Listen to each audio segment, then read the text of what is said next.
3 weeks after the incident, Veltara sat in her office surrounded by human medical texts, research papers, and anatomical diagrams.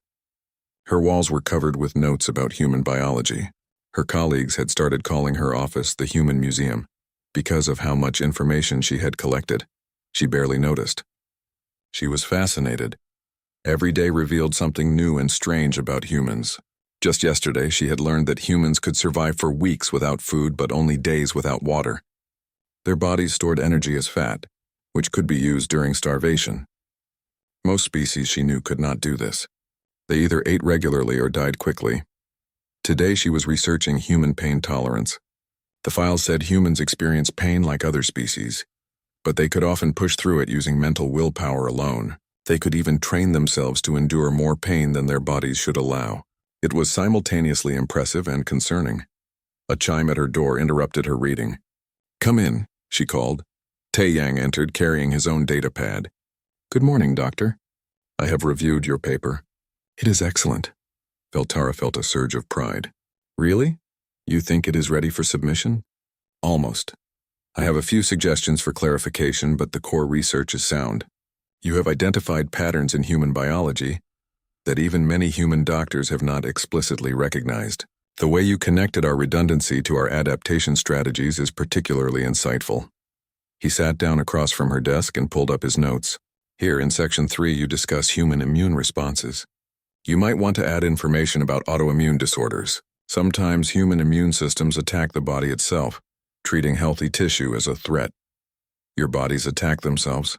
Veltara made a note. "That seems counterproductive." "It is. But it happens because our immune systems are so aggressive. They evolved to fight everything, and sometimes they make mistakes. It is the price we pay for having such strong defenses." "More evidence of the efficiency trade-off," Veltara murmured, writing quickly. "You sacrifice precision for power." "Exactly." They worked through the paper together for an hour, refining sections and adding examples. Taeyang's expertise helped Veltara understand the nuances she had missed. By the time they finished, the paper was significantly stronger. "I think this could be very influential," Taeyang said as they completed the final edits.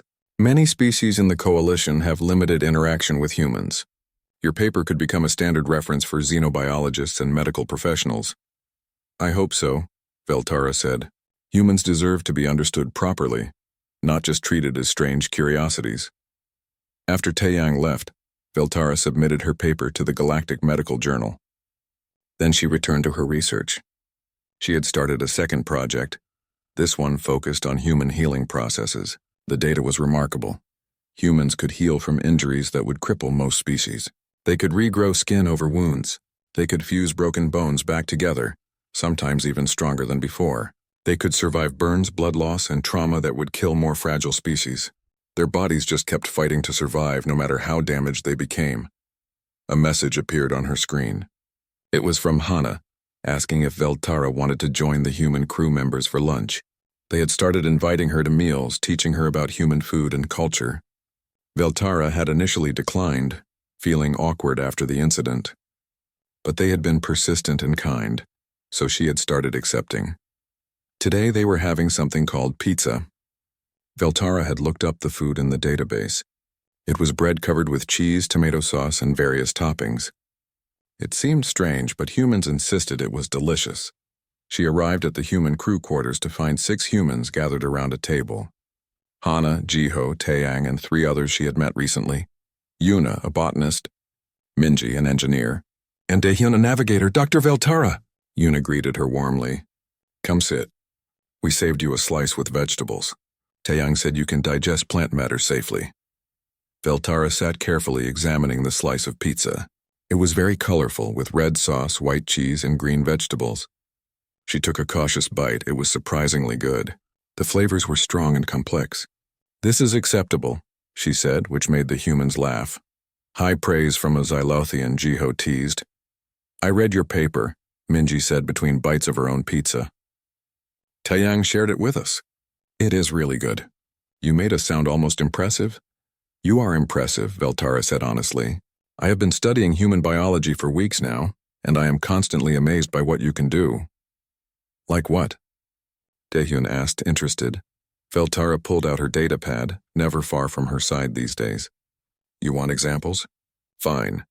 Humans can survive temperatures from -40 degrees to +45 degrees Celsius. Most species have a range of 20 degrees at most. We have good climate control, Hana said modestly. Humans can eat hundreds of different plant and animal species, Veltara continued. You can digest things that are poisonous to other species. You can drink mild toxins recreationally. You heal from injuries that would be fatal to others. You can function with significant organ damage. You have redundant systems for almost everything. She was warming to her topic now, her voice getting more enthusiastic.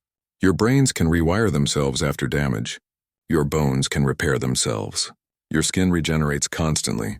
You can lose up to 30% of your blood and survive if you receive treatment quickly. You can survive for weeks without food. You can adapt to different gravity levels. You can even live in environments with slightly different atmospheric compositions than your home world. The humans were staring at her, some with amusement, others with surprise. You know more about us than we do, Yuna observed.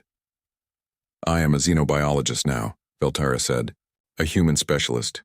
I want to understand everything about your species. Why? Jiho asked curiously. I mean, I am glad you do, but why the intense focus? Veltara paused, considering the question. Because I made a mistake, she said finally. A significant one. I misunderstood your biology so completely that I nearly harmed you. I never want that to happen again, to you or any other human. The only way to prevent it is to truly understand what makes you different. That is very dedicated, Minji said softly. It is necessary, Veltara replied. Humans are joining the galactic community. There will be humans on every ship, every station, every colony soon. Medical staff need to know how to treat you. Not just basic care, but real understanding. I want to be the one who provides that knowledge. You are taking this very seriously, Taiyang observed, but he looked pleased. Of course I am. It is my job. And honestly, I find humans fascinating. You are like a puzzle I cannot stop trying to solve. Yuna laughed. We are a puzzle? That is a nice way to say we are weird. You are unusual, Veltara corrected. But unusual is not bad. Unusual means you have adapted in ways other species have not. You have strengths they do not have. You have survived challenges they might not survive. That makes you valuable. The conversation shifted to other topics, but Veltara noticed the humans seemed more confident after her comments.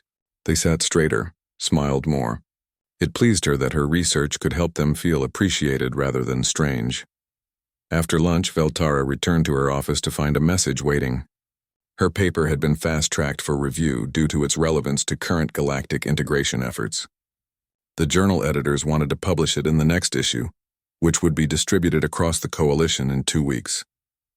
She felt a mix of excitement and nervousness. Her work would be read by thousands of medical professionals across hundreds of worlds. It would influence how humans were treated throughout the galaxy. The responsibility was enormous. Another message arrived, this one from Jiho. Heard your paper is getting published soon. Congratulations. You went from almost cutting off my dick to becoming the galaxy's leading expert on human biology. That is quite a career arc. Proud of you, Doc. Veltara found herself making a sound very much like human laughter. Jiho's informal communication style had shocked her at first, but now she found it endearing.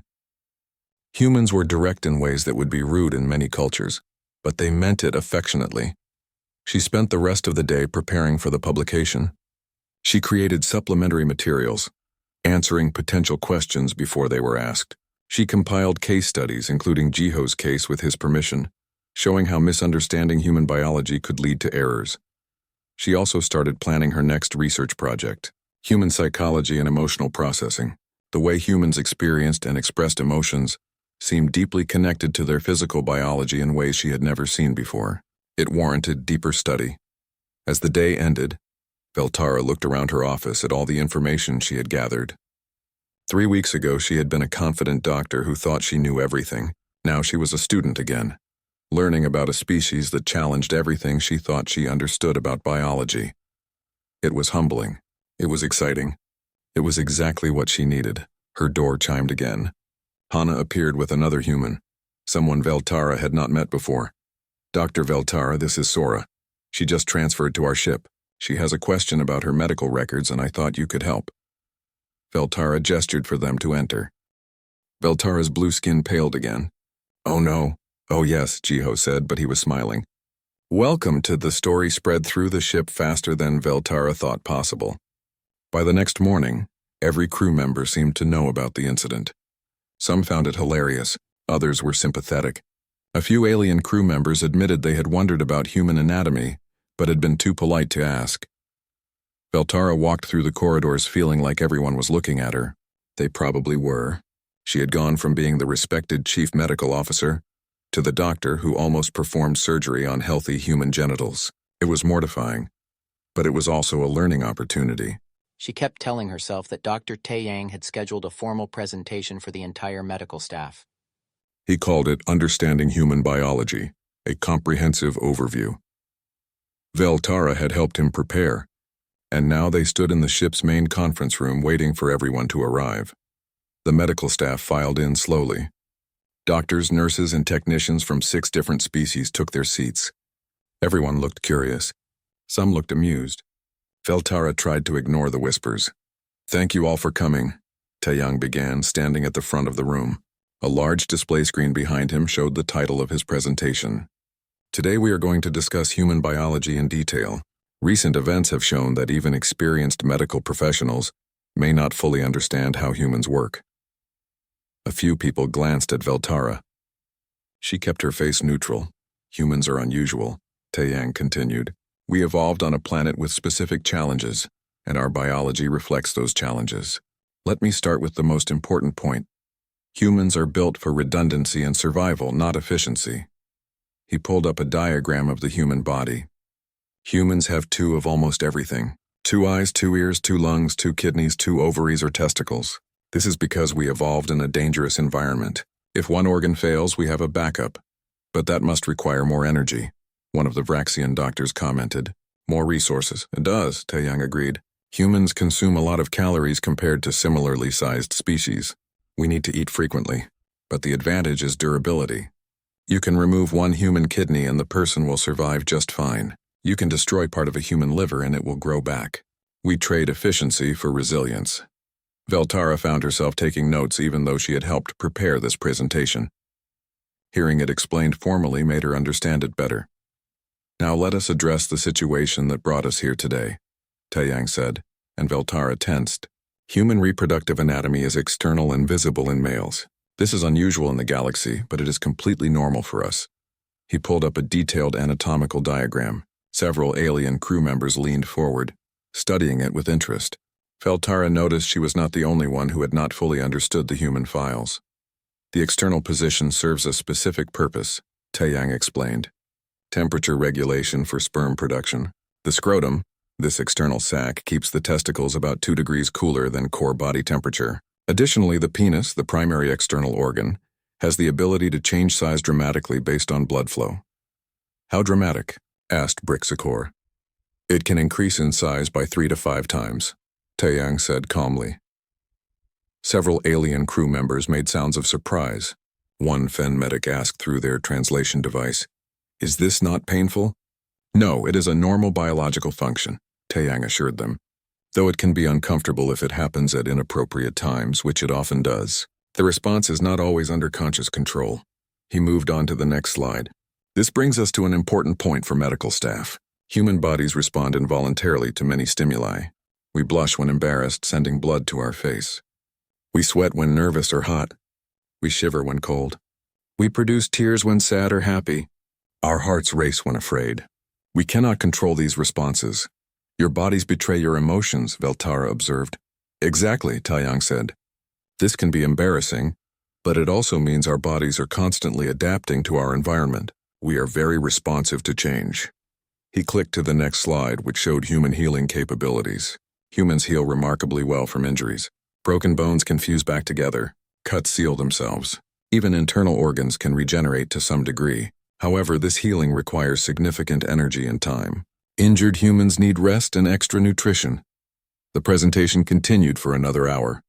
Taeyang covered human immune systems, which apparently attacked everything, including the human's own body sometimes. He explained human dietary needs, which were shockingly broad.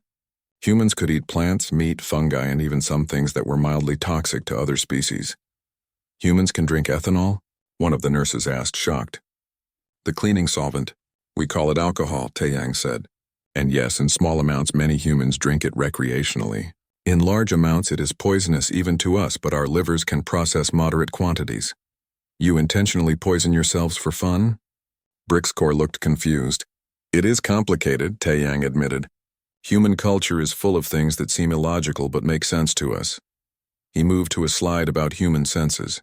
Humans have 5 primary senses: sight, hearing, touch, taste, and smell. None of these are exceptional compared to specialized species. We cannot see in infrared like Vraxians. We cannot hear ultrasonic frequencies like Colaxians. But we have all 5 senses working together, giving us a complete picture of our environment. Generalists rather than specialists, Veltara said, understanding. Yes, Taeyang agreed. We do many things adequately rather than one thing perfectly. This makes us adaptable. The presentation moved to human psychology next. Human brains are extremely complex, Taeyang explained. We experience strong emotions that affect our physical state. Stress can make us sick. Happiness can help us heal. Fear can give us temporary superhuman strength. We call this an adrenaline response. Temporary superhuman strength? Dr. Kren looked skeptical. Yes. In emergencies, human bodies can release chemicals that allow us to lift objects we normally could not, run faster than normal, or fight despite injuries. This is a survival mechanism, though it causes damage that we feel later. You harm yourselves to survive immediate danger, Veltara said slowly. Then heal from the self-inflicted damage afterward. Correct. Our bodies choose survival now over health later. Taeyang pulled up the final slides. Here are some other human quirks you should know for medical purposes. Humans require unconsciousness for approximately 8 hours per day. We call this sleep. During sleep, we are vulnerable, but our bodies repair themselves. Humans also see dreams during sleep, which are hallucinations our brains create. This is normal. You hallucinate every day? A Fen medic asked. Only while asleep, Taeyang clarified. Usually. He continued through a list of human oddities. Humans could get hiccups, which were involuntary spasms of the diaphragm. They could get goosebumps where hair stood up on their skin for no useful reason. They could laugh, a strange vocalization that indicated happiness or sometimes nervousness. Human babies are born extremely helpless, Taeyang added. They cannot walk, feed themselves, or survive alone for years. This is because human brains are so large that babies must be born before they are fully developed, or they could not fit through the birth canal. Your young are born incomplete? Brixcore was shocked. Yes, it takes roughly 18 years for a human to reach full maturity. Some would say longer, Taeyang added with a smile. The presentation ended with a question and answer session. The medical staff had many questions. Veltara noticed that most of them had the same types of misunderstandings she had experienced. They all assumed humans would be more like the species they already knew. After the formal presentation ended, several crew members stayed to talk with Taeyang. Veltara approached him during a quiet moment. Thank you for doing this, she said. I think everyone learned a lot. I hope so, Taeyang replied. Humans are joining the galactic community now. There will be more of us on ships, on stations, on colonies. Medical staff need to know how to treat us properly. I am writing a paper, Veltara admitted, about human biological redundancy and survival advantages. Would you be willing to review it before I submit it to the Galactic Medical Journal? Taeyang looked pleased. I would be honored. What is the title? I am calling it External Anatomical Configurations and Survival Advantages, a study of human biological redundancy, Veltara said. It focuses on how humans trade efficiency for durability and how this affects medical treatment. That sounds fascinating. Yes, please send it to me. Hana approached them carrying a datapad. Dr. Veltara, I have compiled a list of common human medical emergencies with treatment protocols. Things like appendicitis, heart attacks, strokes, allergic reactions. Everything you might encounter. Veltara accepted the datapad gratefully. This is very helpful. Thank you.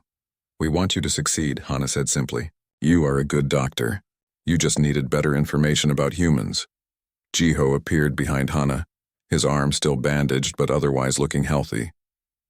I also wanted to thank you, doctor. The burns are healing well. You did good work once you knew what you were actually treating. Veltara felt a wave of relief. You are healing well? No complications? None at all. And my ribs are much better, too. Some. 2 hours later, Jiho sat in the medical bay recovery room with bandages on his arm and chest. The burns had been treated with regenerative gel, and his ribs were wrapped in a support brace. He looked much better, though his face still carried a reddish tint from embarrassment that refused to fade. Veltara sat across from him, a data pad in her hands. Dr. Taeyang sat between them, acting as both translator and mediator. Hana stood nearby, having finally been allowed into the medical bay once the emergency was fully called off. I need to understand, Veltara said quietly. Please explain this to me properly. I cannot treat human patients if I do not understand human biology. Taeyang nodded. Of course. Where would you like me to start? The beginning, Veltara said. Why are humans built this way? It seems so vulnerable, so inefficient. Taeyang smiled slightly. You are not the first to think so. Even humans wonder about it sometimes. The truth is, we evolved on a planet with specific conditions. Our reproductive organs are external because they require a temperature slightly lower than our core body temperature to function properly. Lower temperature? Veltara's medical mind latched onto this. Why would organs need to be cooler? For sperm production, Taeyang explained. Human males produce reproductive cells constantly throughout their adult lives. These cells are very sensitive to heat. If they are kept at normal body temperature, they become damaged. So our bodies move them outside where they can stay cooler. Veltara input this information into her datapad, cross-referencing it with what she knew of other species. I see. Most species I have treated produce reproductive cells internally in special cooled chambers, or only at specific times of year when body temperature drops naturally. Humans do it constantly and externally. That is unusual but logical. Yes, Taeyang said. Now as for the size changes you observed, the arousal response, Veltara said, using the term he had introduced earlier. That still confuses me. Hana spoke up for the first time. Think of it like a hydraulic system. When needed, blood flows into specific tissue, making it rigid and enlarged. When not needed, the blood flows out again and everything returns to normal size. Like an inflatable structure, Brixcore said from where he was organizing medical supplies. Some species have inflatable threat displays. This is similar? Sort of, Jiho said, speaking for the first time since they sat down. Except it is not for threats. It is for other biological functions. Reproduction, Veltara said, understanding dawning. The organ needs to change size for the reproductive process. Correct, Taeyang confirmed. And unfortunately, the response is not always voluntary.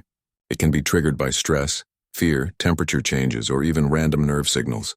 Young human males especially have very little control over it. Veltara thought about this. So when Jiho came to me injured, stressed, and in pain, his body might have triggered this response? Possibly, Taeyang said. And then when you examined him and he became embarrassed, that definitely triggered it. Embarrassment causes blood flow changes in humans. You saw it in his face too, the redness. I thought that was fever, Veltara admitted. No, just blood rushing to the surface of his skin. Another involuntary response. Humans do that when they feel strong emotions. Veltara put down her datapad and looked at Jiho directly. Your biology is very reactive. Very responsive to external conditions, Jiho nodded. Yeah, it can be annoying sometimes. But it also means you are very adaptable. Veltara continued, her scientific mind working through the implications. Your body responds quickly to changes. That could be an advantage in survival situations. I never thought about it that way, Jiho admitted. Veltara pulled up the human anatomy files again, the ones she had dismissed earlier. She read them carefully now, not skimming, not assuming. The files were detailed and clear once she took the time to understand the terminology. This file says human males have 2 testicles, she read aloud. Why 2? Redundancy, Taeyang explained. Humans have a lot of redundant systems. 2 kidneys, 2 lungs, 2 eyes, 2 ears. If one fails, the other can compensate. Inefficient, Brixcore commented. But effective. That is a good way to describe human biology in general, Taeyang said with a smile. We are not the most efficient species. But we are very hard to kill because we have backups for everything. Veltara found this fascinating. Most species she knew had evolved for maximum efficiency, single organs doing single jobs perfectly. But humans had evolved for survival, for redundancy, for adaptation. It was a completely different evolutionary strategy. What other redundancies do you have? she asked, genuinely curious now. 2 kidneys when 1 would be enough, Taeyang listed. Livers that can regenerate even if 70% is destroyed. Ribs that can heal themselves. Brains with multiple processing centers, so damage to one area can sometimes be compensated by another. We even have an entire organ, the appendix, that seems to have no function at all, yet we survive fine without it. You have useless organs? Veltara was amazed. Left over from our evolution, Taeyang said. As we evolved, some parts became unnecessary, but we kept them anyway. They do not hurt us, so evolution did not remove them. Veltara made notes on everything. This was incredible information. Humans were like no species she had ever studied. They were sloppy, inefficient, and somehow it worked. They thrived because of their redundancies, not despite them. I need to ask, Hana said hesitantly. Are there other human features that might confuse you? We should probably go through everything now before another emergency happens. Veltara appreciated this practical thinking. Yes, please. Tell me everything unusual about human biology. For the next hour, the humans explained their species to her. They told her about human women and their monthly reproductive cycles. They explained how human babies took 9 months to develop inside the mother's body, which shocked Veltara. Most species she knew had much faster gestation periods or laid eggs. They explained how humans could eat an incredible variety of foods, including things that would poison most other species. They told her about human sleep cycles, which required unconsciousness for hours each day. They explained human emotional responses, which were tied deeply to their physical biology. Humans cry, Hana explained.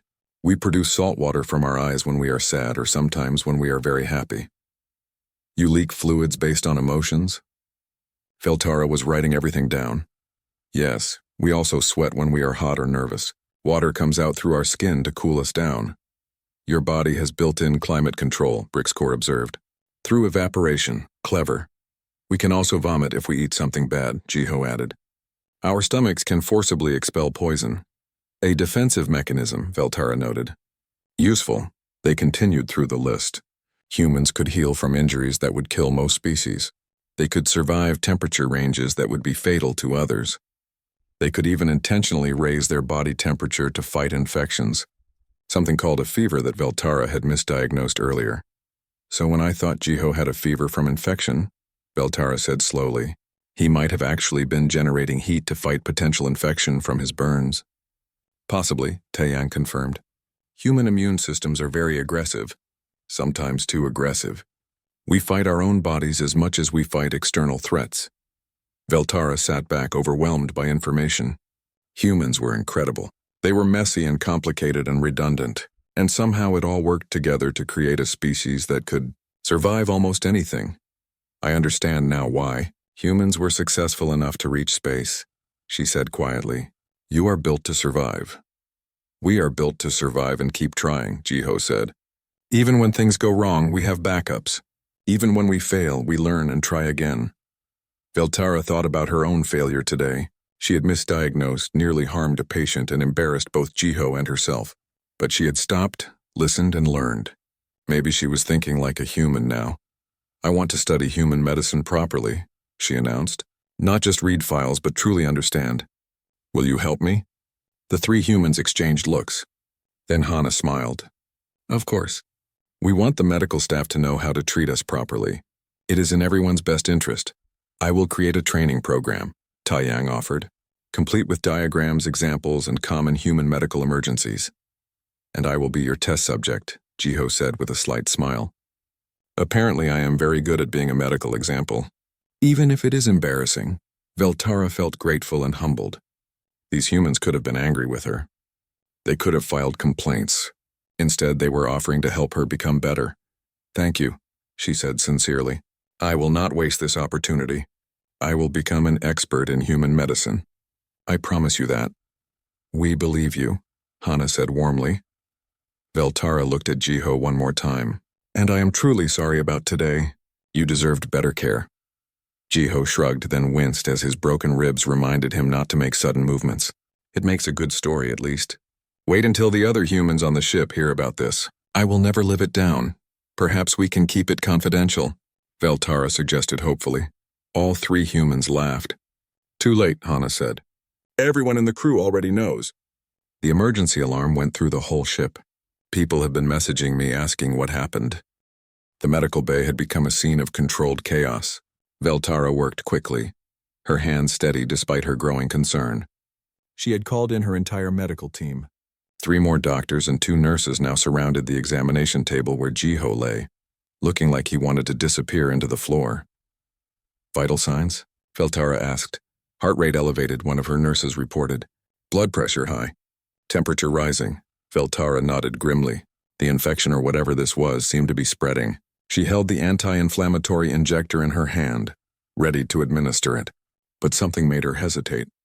The scans showed the tissue was healthy, just swollen. Very swollen. Impossibly swollen.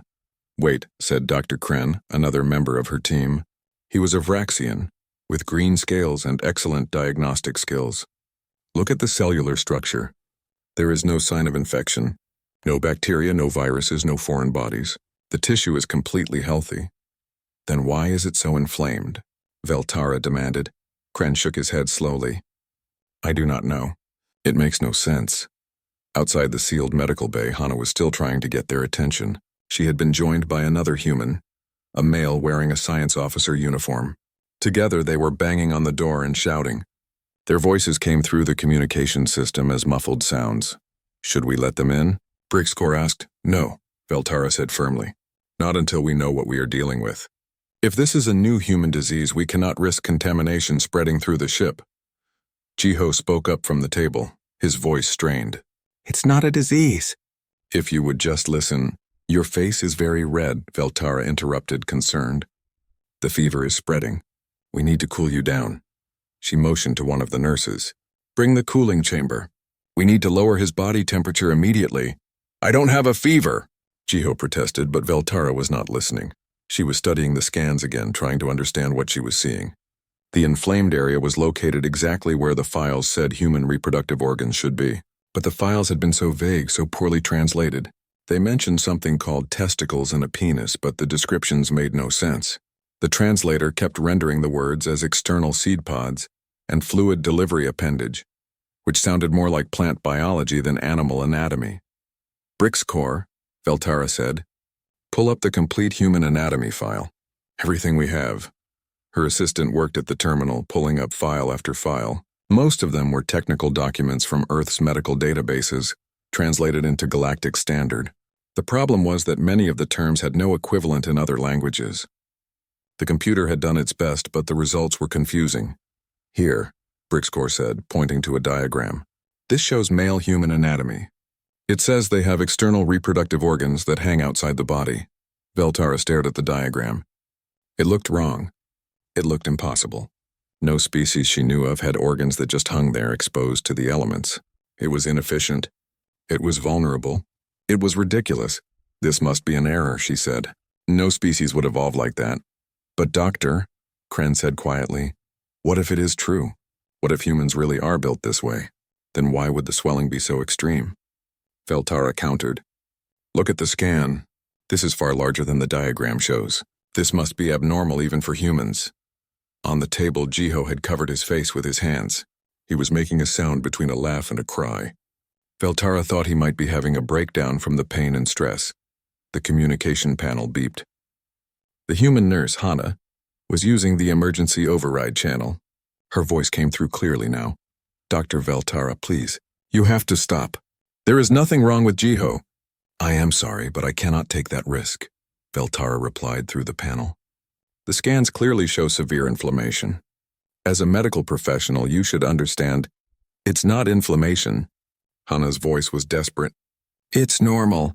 Human males are built that way. Please, before you do something to hurt him, just let me explain.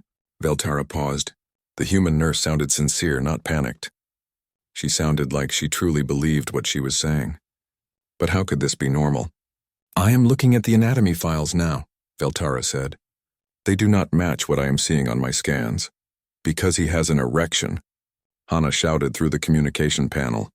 The word came through the translator as tissue expansion state. Veltara frowned.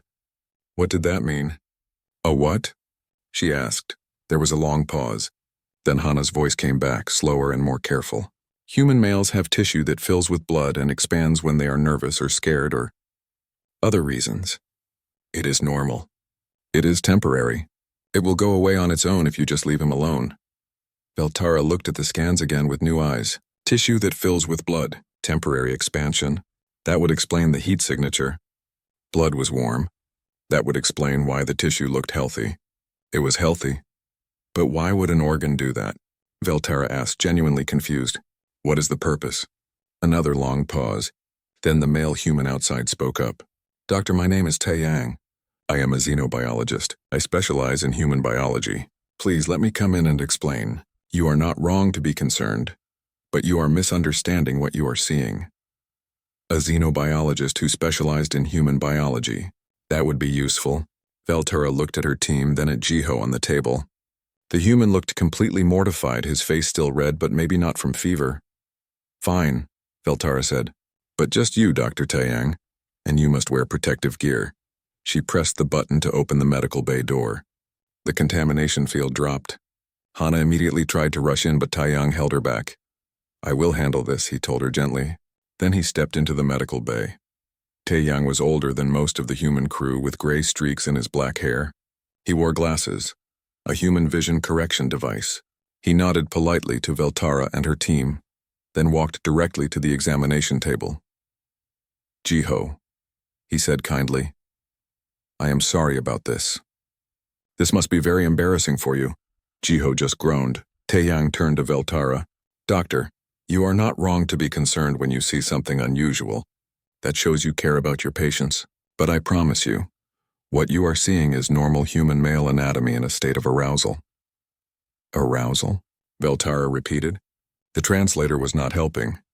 Sexual response, Taeyang explained. Humans are unusual among galactic species. Our reproductive organs are external, and they change size based on various stimuli: fear, stress, embarrassment, cold, warmth, physical contact. Even random hormonal fluctuations can cause this response. Veltara tried to process this information. So this swelling happens randomly? Sometimes, Taeyang admitted. Human biology is not always logical. It is a quirk of our evolution. When Jiho was injured and stressed, his body responded. When you examined him and he became embarrassed, it responded more. It is involuntary. He cannot control it. That seems very inconvenient, Brixcore observed. You have no idea, Jiho muttered from the table. Veltara looked at the scans one more time, then at the anatomy files, then at Taeyang's patient face. Slowly, the pieces started to fit together. Humans really were built this way. This really was normal for them. And she had nearly performed emergency surgery on a perfectly healthy organ. Her blue skin paled to almost white. Oh no. It is okay, Taeyang said quickly. You did not know. No harm was done. But Veltara felt her professional pride crumbling. She had been so confident, so certain, and she had been completely wrong. She had nearly hurt her patient because she assumed she knew better than the files, better than the humans themselves. I am so sorry, she said to Jiho. I should have listened to you. I should have checked more carefully. Jiho finally took his hands away from his face. He looked exhausted and mortified, but not angry. It's okay. I understand. We are new here. You have never treated a human before. Mistakes happen. But I almost... Veltara could not finish the sentence. But you did not. Taeyang said firmly. You stopped and listened. That is what good doctors do. Now shall we treat his actual injuries? The burns and the fractured ribs? Veltara nodded, pulling herself together. She was a professional. She could recover from this. Yes, of course. Everyone stand down from emergency protocol. This is a standard treatment situation. Her team looked confused but followed her orders. The alarm stopped. The emergency lights turned off. The medical bay returned to normal lighting. Veltara began treating Jiho's real injuries, the ones she should have focused on from the start. As she worked, she made a mental note. She would read every single page of the human medical files, every diagram, every footnote. She would never make this mistake again. Behind her, she heard Hana laughing with relief outside the medical bay. The sound was kind, not mocking. But Veltara still felt the weight of her error. She had a lot to learn about humans, and apparently her education was just beginning. Dr. Veltara moved through the medical bay with practiced ease. Her blue-tinted skin shimmered under the bright lights as she checked her equipment one more time. Today was special. Today she would treat her first human patient. The Xylothian doctor had worked in space medicine for 32 years. She had treated Quilaxians with their 4 arms, Dravic warriors with their thick scales, and even the mysterious Fen who lived in methane atmospheres. 17 different species had passed through her medical bay. She knew their bodies, their illnesses, their quirks. Humans would be number 18. Veltara had read the files, of course. She always prepared. Humans were new to the Galactic Coalition, having only joined 6 months ago. They came from a planet called Earth, a world with unusual gravity and a yellow star. The files said humans were bipedal, carbon-based, and breathed oxygen. Simple enough. She had treated plenty of bipedal oxygen breathers before. The door to the medical bay slid open with a soft hiss. 2 human crew members carried in a third on a stretcher. The injured human was conscious, his face twisted in pain. He wore the gray uniform of an engineer, now torn and stained with what Veltara recognized as human blood. "Red just like in the files, what happened?" Veltara asked, moving to the stretcher. Her translation device rendered her words into human language and their words back into Xylothian. "Accident in the engine room," one of the humans said. He was tall, with dark hair. "A coolant pipe burst. Jiho here got hit with some debris and hot steam." Veltara nodded. "Burns and impact trauma. Standard emergency. She had handled worse before breakfast. Put him on the examination table." "I will handle this." The 2 humans carefully moved their friend onto the medical table. The injured one, Jiho, groaned as they laid him down. His face was flushed red and sweat covered his forehead. Veltara noted these signs. Fever, perhaps, or shock from the injuries. "You can go," Veltara told the other humans. "I will take care of your friend." They hesitated. The tall one spoke again. "Are you sure? Maybe we should wait. You've never treated a human before, right?" Veltara felt a flash of annoyance. Did they doubt her skills? "I have treated 17 species in my career," she said firmly. "Your friend will be fine, go." The humans left, though they looked back several times. Veltara turned her attention to Jiho. He was young for a human, maybe 28 or 30 cycles. He had dark hair like most humans she had seen, and his eyes were brown. His skin was lighter than some humans, but darker than others. The file said humans came in many colors. "Fascinating. Hello, Jiho," Veltara said gently. "I am Dr. Veltara.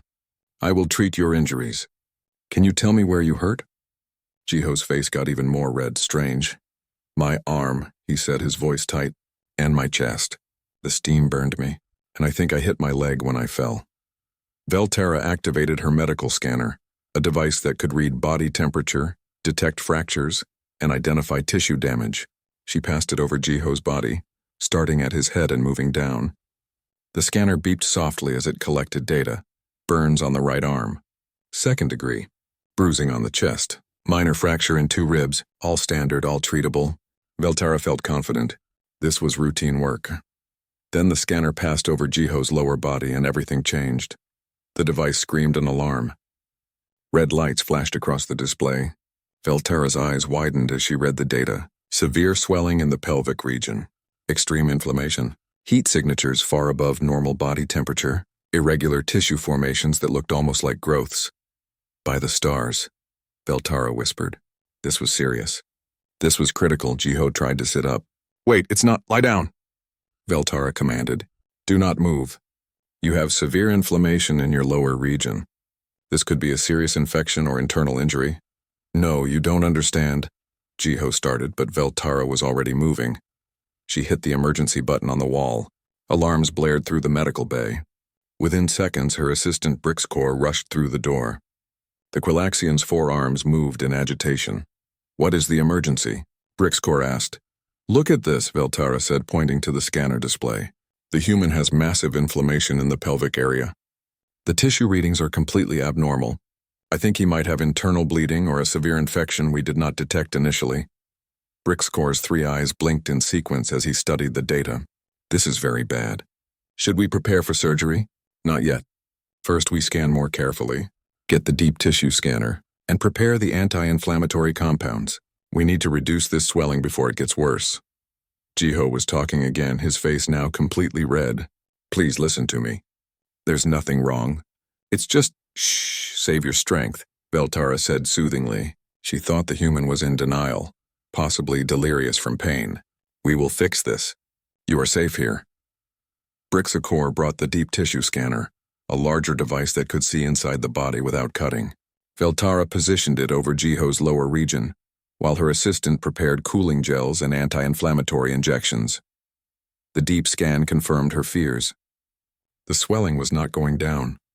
In fact, the tissue seemed perfectly healthy, except for being enormously enlarged and inflamed. The heat signature was constant. No internal bleeding, which was good, but the inflammation itself was the problem. I have never seen anything like this, Veltara muttered. Brixacor checked the human medical database. Search for pelvic inflammation, swelling, unusual tissue formations. While Brixacor worked at the computer terminal, Veltara tried to keep Jiho calm. The human kept trying to explain something, but his words were not making sense. He kept using terms the translator could not process properly. Words like normal and anatomy and other things that came through garbled. The translator is malfunctioning, Veltara told Brixacor. Add that to the list of things to fix. The human is trying to tell us something, but the words are not coming through correctly. Doctor, Brixacor said slowly, looking up from the computer. I found something in the database. It mentions that human males have external reproductive structures. But the description is very strange. I think it might be a translation error in the file. Veltara frowned. External reproductive structures? That did sound like a translation error. Most species had internal reproductive systems or very small external ones. Nothing that would show up on a medical scan like this. Ignore that file, Veltara said. It must be corrupted. Focus on the inflammation. This human needs treatment now. She prepared a cooling gel to reduce the swelling. Jiho started protesting more loudly, but Veltara thought he was just scared. Many patients feared treatment even when it would help them. The medical bay door chimed. Someone was trying to enter, but the emergency lockdown had sealed it.